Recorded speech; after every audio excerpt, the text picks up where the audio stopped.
This was the most exciting and dramatic time in the history of the Baha'i faith. Baha'u'llah himself called Adrianople the land of mystery. Adrianople was a former capital of the Ottoman Empire and still an important city, but by this time it had lost its power and influence. Baha'u'llah lived in Adrianople for nearly 5 years, until 1868. During this time, he ceaselessly proclaimed his mission to quicken the world and unite all its peoples, calling upon the kings and rulers of the earth to assist in bringing about the most great peace. The faith of God experienced great convulsions during these years. The man mainly responsible for the turmoil was Baha'u'llah's own half-brother, the jealous Mirza Yahya, who would stop at nothing to fulfill his selfish desires. But as we will witness, the faith triumphantly withstood all challenges to its tender existence, and in ادرنه, the sun of the revelation of Baha'u'llah rose all the way up to its zenith. Abdu'l-Baha, the son of Baha'u'llah, was only 19 years old upon their arrival to Adrianople. Although just a youth, he was instrumental in assisting his father throughout these difficult times. In Adrianople, Abdu'l-Baha increasingly served as his father's shield to the outside world. It wasn't long before the inhabitants of Adrianople perceived Baha'u'llah's greatness. He was quickly sought after for his knowledge and wisdom. He soon won the respect and admiration of the governor, of the leading religious figures, and many other dignitaries. He was so revered that people in the streets would wholeheartedly bow before him as he passed. Baha'u'llah was 46 years old at the time. So great is the grace vouchsafed in this day that in a single day and night, were an amanuensis capable of accomplishing it to be found, the equivalent of the Persian bayan would be sent down from the heaven of divine holiness. From the days of Iraq until this time, tablets have been revealed unceasingly. But now in Adrianople, this process gained more and more momentum. It was clear that a new phase had begun.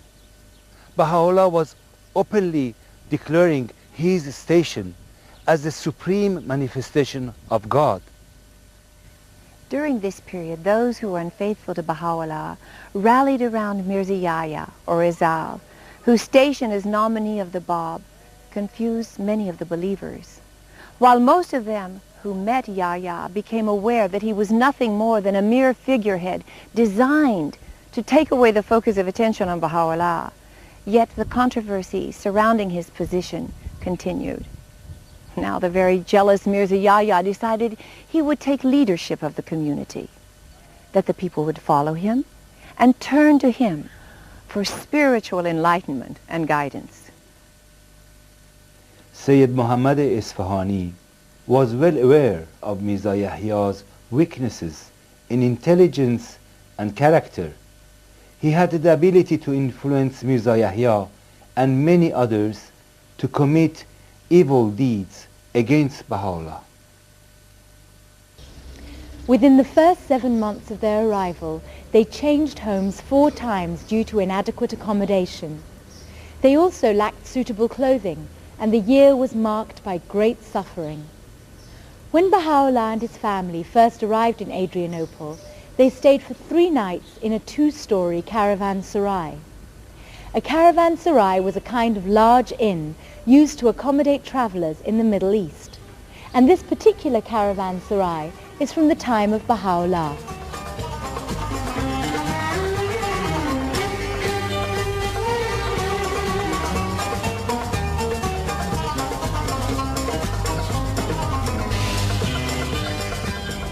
Then they moved to a house in the Muradiya quarter.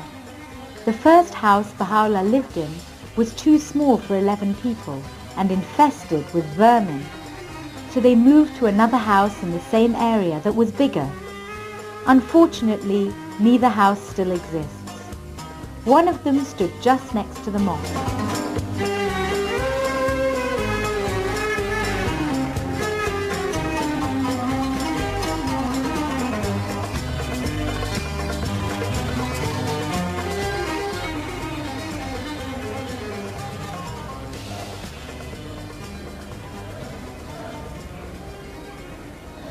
At that time, members of the Mawlawi order, or dervishes, used to meet every Friday for their services in their taqiz, or centers of congregation. One of these was here, next to the Muradiya mosque. The members of this mystic order are also known as the whirling dervishes. During their services, they raise their arms in a certain way and spin and whirl around their master, chanting in unison. Sometimes this would last for hours.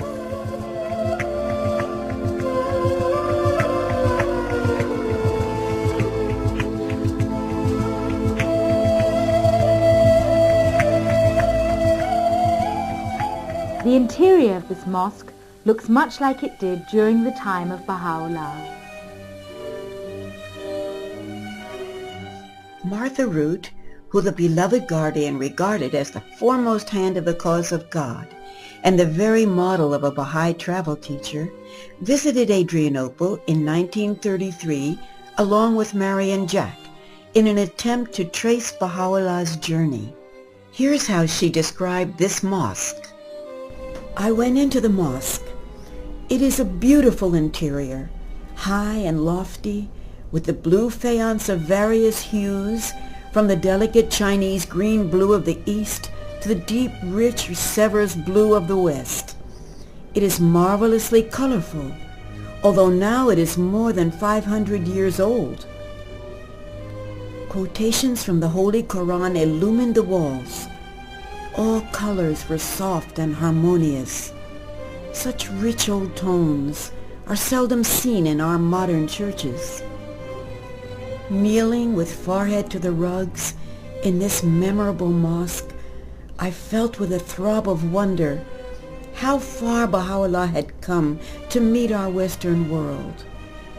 Adrianople was his closest approach to our Occident, but all these thoughts dropped into subconsciousness as one bowed in silent love in his living presence. He was in that mosque. The moments there were sublime, not to be described, but experienced.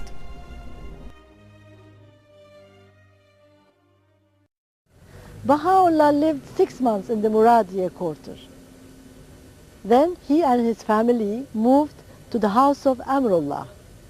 Amrullah means God's command. There was a young man in the name of Hussein Ashchi. He was at the service of the Holy Family as a cook. He left memoirs describing this period.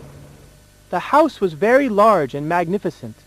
It had a huge outer apartment where all the loved ones of Baha'u'llah used to gather. The means of livelihood were very inadequate and meager. Most of the time there was no food which could be served to Baha'u'llah other than bread and cheese. Every day I used to save some meat and oil and store it in a special place until there was enough to cook. Then I would invite Baha'u'llah to a meal on the lawn. We managed to save money and buy 2 cows and a goat. The milk and yogurt we produced were served in the holy household. Many wonderful things happened while Baha'u'llah was here. For example, he revealed the tablet of Ahmad in this house. This was a powerful letter to Ahmad. Of paradise singeth upon the twigs of the tree of eternity. Ahmad was a beloved and devoted follower of Baha'u'llah. He received the tablet from Baha'u'llah in Constantinople while on his way to visit the Blessed Beauty in Adrianople. The tablet made it obvious to Ahmad that Baha'u'llah wanted him to return to Persia. and teach the followers of the Bab about Baha'u'llah. His complete and instant obedience led him directly back to Persia, where he lived to teach the faith to the Babis until his passing. Only 1 year after Baha'u'llah's arrival in Adrianople, Mirza Yahya made his first attempt on Baha'u'llah's life. In order to poison him, Mirza Yahya learned about the effects of various herbs and poisons. One day he invited Baha'u'llah to his home and smeared a substantial amount of poison that he had concocted around Baha'u'llah's teacup. Shortly after Baha'u'llah drank his tea from the cup, he became seriously ill. He suffered with severe pains and high fever for about a month. With great concern for his very life, the family called Dr. Shishman. After taking just one look at him, Dr. Shishman knew that his condition was hopeless. He grieved at the sight of Baha'u'llah's inevitable death and begged God to accept him as a sacrifice. Feeling he could do no more, Dr. Shishman departed without prescribing any medicine. When Baha'u'llah's personal attendant and amanuensis Mirza Agha Jan went to visit Dr. Shishman, the doctor was already gravely ill. He told Mirza Agha Jan that God was answering his prayer to take his own life instead of the life of Baha'u'llah. He was proved to be right, because in a few days Baha'u'llah was recuperating and Dr. Shishman had passed away. This attempt left Baha'u'llah with a permanently shaking hand until the end of his life. Nevertheless, for many years, Baha'u'llah protected his half-brother Mirza Yahya with a sin-covering eye, not wanting to reveal his wicked ways to the public. In a more daring way, Mirza Yahya then went on to poison the well which provided water to the Holy Family and the companions. The poison was strong enough to cause illness among them and diluted enough not to be lethal. As if these acts weren't vile and heinous enough, Mirza Yahya continued with yet another attempt. He began to show his contempt for Baha'u'llah with even greater boldness. His next act included Salmoni the barber, a trusted attendant and loyal follower of Baha'u'llah. Salmoni describes what happened at the local bathhouse on that fateful day. One day I went to the bath to await the arrival of the Blessed Beauty. Mirza Yahya arrived first. He spoke to me while I was attending him. He told me that the cause of God needed help. He told me 2 stories about courage, but from the tone of his remarks, I understood that he was implying that it would be an act of courage if I were to assassinate Baha'u'llah. At once I felt shattered, frightened, and enraged. I wanted to kill him, but I didn't want to offend the Blessed Beauty. I was so filled with anger, I shouted and chased him out.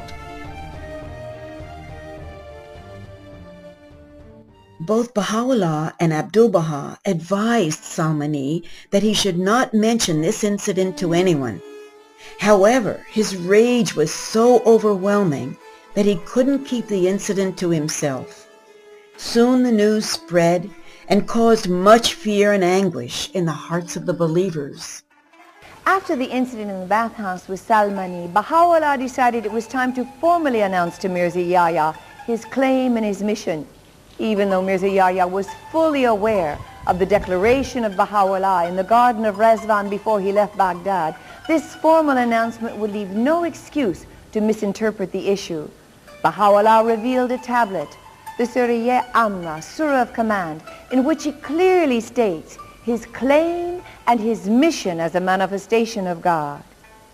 Mirza Agha Jan delivered the tablet to Mirza Yahya, read it aloud, and demanded a reply.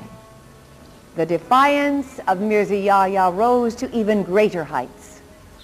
Ertesi gün Mirza Yahya cevap vererek kendisine ilahi vahyin geldiğini ve tüm insanların Hz. Baha'u'llah'a değil kendisine inanmaları gerektiğini söyledi.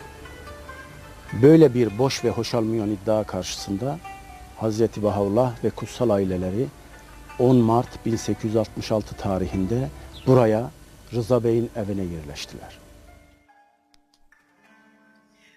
For 2 months, Baha'u'llah refused to associate with either friend or stranger, including his own companions. Mirza Yahya's response signaled the open and final rupture between him and Baha'u'llah. This caused great sorrow in Baha'u'llah, who had raised him for much of his childhood after the death of their father. This is known as the most great separation. Baha'u'llah and his companions separated from Mirza Yahya and his followers. Baha'u'llah wanted to grant complete freedom and time for those who were still confused to be able to choose between him and Mirza Yahya. Among those who followed Baha'u'llah in the house of Reza Bey were his amanuensis Mirza Agha Jan, the half-brother of Baha'u'llah named Mirza Muhammad Quli, and the young cook Agha Hussein. The rest of the companions of Baha'u'llah were heartbroken because of this separation. After Baha'u'llah poisoned, he has much suffered. And believers, because believers don't go for presence of him. They want to be presence of Baha'u'llah. Because this separation, they are sorry, they are sorrowness time. And believers in Baha'u'llah rent a house to be near to Baha'u'llah. And they before stay and another quarter, stay and prayer together day and night. They read from holy writings and prayer and begged God for the separation to end, for them to be near to the blessed beauty again. When their prayer answered by God, they were very joyful and happy and to be presence of Baha'u'llah. Baha'u'llah answered their prayer and they moved their home, their house, to be close to the Reza Bey house and they be near to him. Hazreti Baha'u'llah bahçe ve sağanlıkta yürüyerek inananlarla sohbet ederlerdi.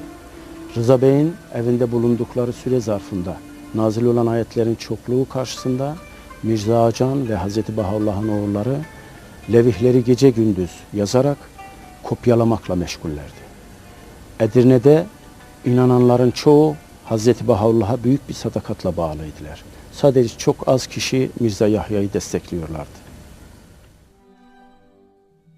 Today, the house of Reza Bey has been restored in conformity with its original structure, and Baha'is from all over the world pay visits to this holy spot.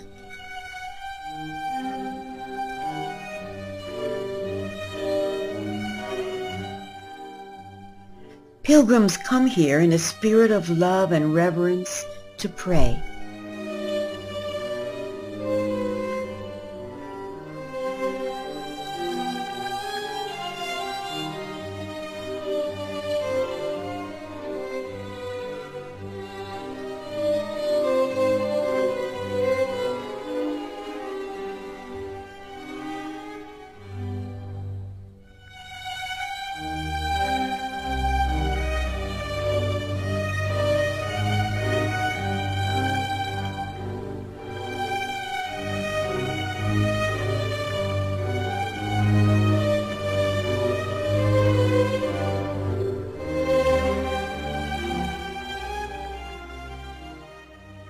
Yahya and his cohorts sent a petition to the governor of Adrianople filled with false statements about Baha'u'llah. But the governor was one of Baha'u'llah's most ardent admirers, and he personally took the petition to Baha'u'llah and shared its contents with him.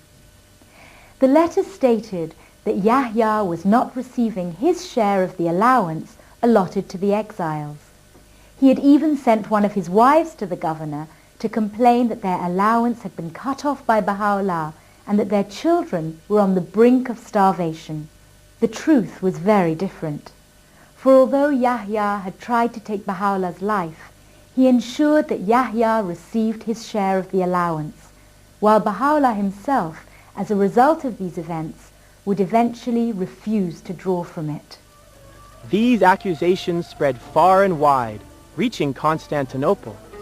There they became the subject of agitated discussion and speculation in high circles which had previously regarded Baha'u'llah with considerable esteem, the prestige of the faith was damaged, and the most great separation had certainly become public.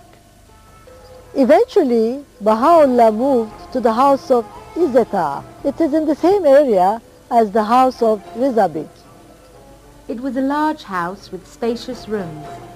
Baha'u'llah remained here with his family till the end of his stay in Adrianople. Today this vast orchard is vibrant with spring colors. Beautiful plants and trees adorn the courtyard. This property is kept up and cared for by custodians and gardeners.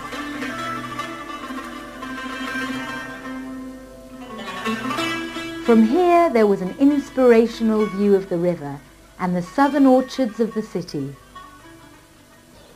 There were so many problems and so much confusion between Baha'u'llah and Yahya that some of the believers needed clarification. Mir Muhammadi Mukhari, a Babi of Shiraz, helped a lot in this clarification. I was confused by the differences that had arisen, so I traveled from Persia to Adrianople to investigate the truth for myself. I heard there that Mirza Yahya had told a few Muslims that he was ready to confront Baha'u'llah in public. Foolishly, he and his supporters were sure that Baha'u'llah would not respond to the challenge. On the other hand, Baha'u'llah had told me that if ever Mirza Yahya would come face to face with him, then I could consider Yahya's claims to be true. So I decided to personally invite Baha'u'llah to a confrontation. Mirza Yahya appointed the Mosque of Sultan Selim as the place for the encounter. This was in September 1867. This mosque was built in the 16th century and is considered to be the most magnificent mosque in all of Turkey.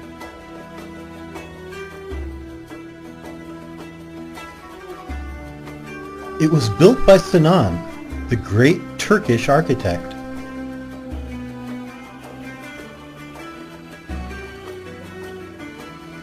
It is said that both Sultan Selim and his Grand Vizier dreamed in the same night that the Prophet Muhammad came to them and told them to build this mosque.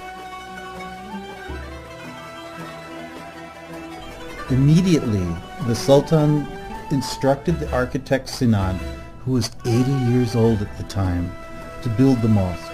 The mosque of Sultan Selim was a masterpiece.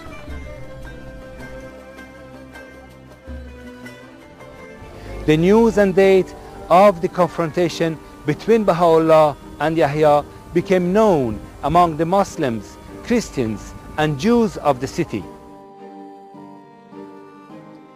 A large multitude thronged the area between the house of Amrullah and the entrance to the mosque.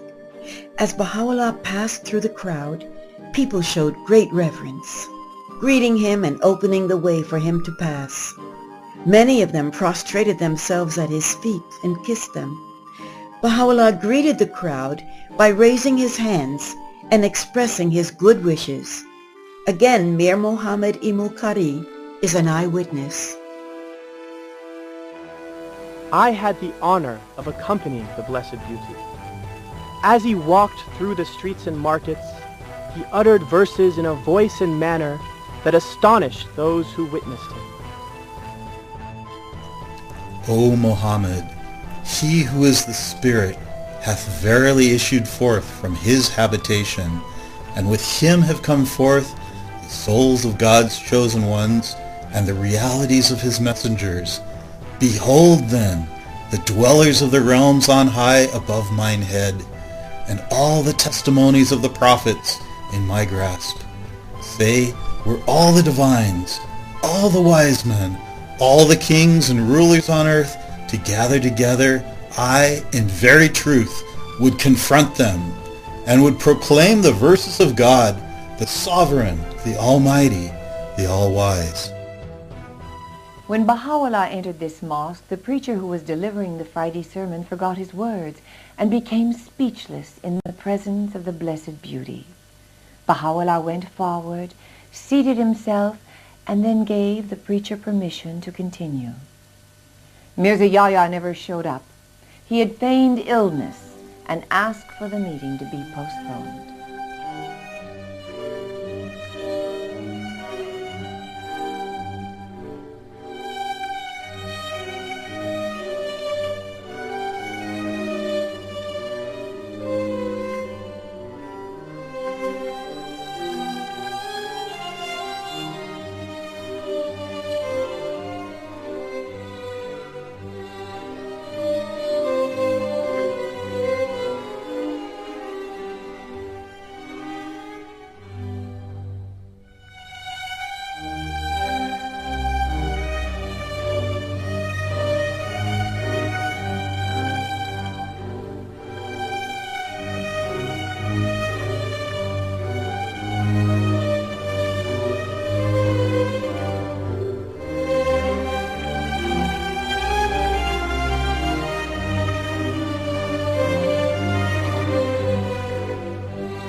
Upon leaving the mosque, Baha'u'llah expressed his wish to visit with the Maulavis, also known as the whirling dervishes.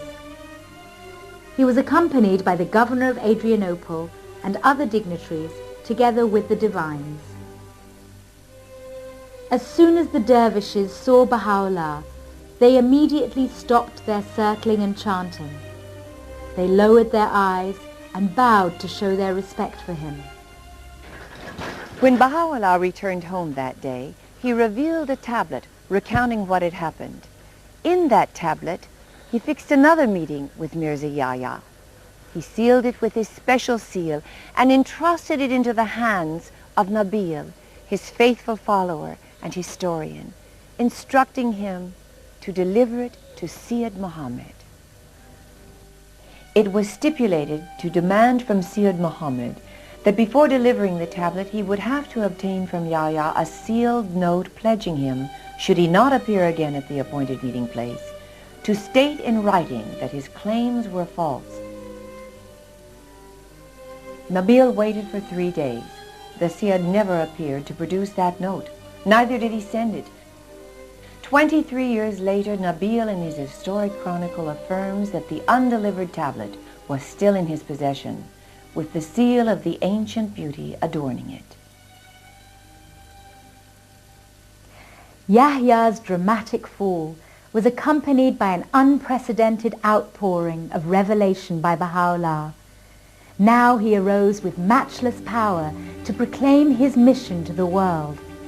Day and night, the divine verses were raining down in such number that it was impossible to record them all. To the kings and rulers of the earth, Baha'u'llah addressed tablets disclosing the character of his mission to quicken the world and unite all its peoples. He exhorted them to be just, to compose their differences, and to reduce their armaments.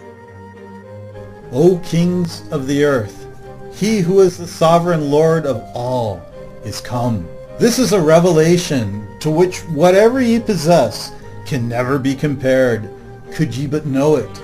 Take heed lest pride deter you from recognizing the source of revelation. By the righteousness of God, it is not our mission to lay hands on your kingdom. Our wish is to seize and possess the hearts of men. The time was drawing near to when Baha'u'llah would be exiled from Adrianople to the Holy Land. During this time, Sayyid Muhammad had been visiting Constantinople to meet with the Persian ambassador and other high-ranking officials in order to poison their minds against Baha'u'llah. He had told these officials that Baha'u'llah was planning to overthrow the Ottoman government and had even convinced them that he was going to launch an attack on Constantinople. Needless to say, this greatly alarmed both the Prime Minister and the Foreign Minister. The continued spread of the faith in Persia had worried the Persian ambassador. Meanwhile, the exalted reputation Baha'u'llah had gained in the region and among the foreign councils had led the authorities in Constantinople to begin to believe the claims of this ambassador as well as those of the enemies of Baha'u'llah, they began to see him as a real threat. The empire was in turmoil, uprisings from within and from without, great challenges. So these false reports caused the authorities to take action and led to Baha'u'llah's final banishment. We can say those mainly responsible for issuing the banishment were the Prime Minister, the Foreign Minister, and the Persian Ambassador. These three worked closely together until they succeeded in obtaining an official order approved by the Sultan for Baha'u'llah to be exiled to the prison city of Akka. On the eve of this banishment, Baha'u'llah prophesied in a tablet to the Sultan, "The land of mystery and what is beside it shall pass out of the hands of the king, and commotions shall appear, and the voice of lamentation shall be raised, and the evidences of mischief shall be revealed on all sides, and confusion shall spread by reason of that which hath befallen these captives at the hands of the hosts of oppression." When Baha'u'llah was exiled to Akka, Mirza Yahya was banished to Cyprus, and he suffered one humiliation after another for the rest of his life. Sayyid Muhammad Isfahani was exiled to Akka, where he continued with his corrupt plots against Baha'u'llah up until his violent death. it was on the 12th of August 1868 that Baha'u'llah, his family, and his companions left Adrianople. A Turkish captain and a number of soldiers accompanied them in carriages. There were eyewitnesses describing the scene. The inhabitants of the quarter in which Baha'u'llah had been living, and the neighbors who had gathered to bid him farewell, came one after the other, with the utmost sadness and regret, to kiss his hands and the hem of his robe, expressing meanwhile their sorrow at his departure. Methinks the city, its wall and its gates, bemoaned their imminent separation from him. On that day, there was a wonderful concourse of Muslims and Christians at the door of our Master's house. The hour of departure was a memorable one. Most of those present were weeping and wailing, especially the Christians. Say, this youth hath departed out of this country, and deposited beneath every tree and every stone a trust, which God will ere long bring forth through the power of truth. Ey ilahım Allah, sen pak ve mukaddessin.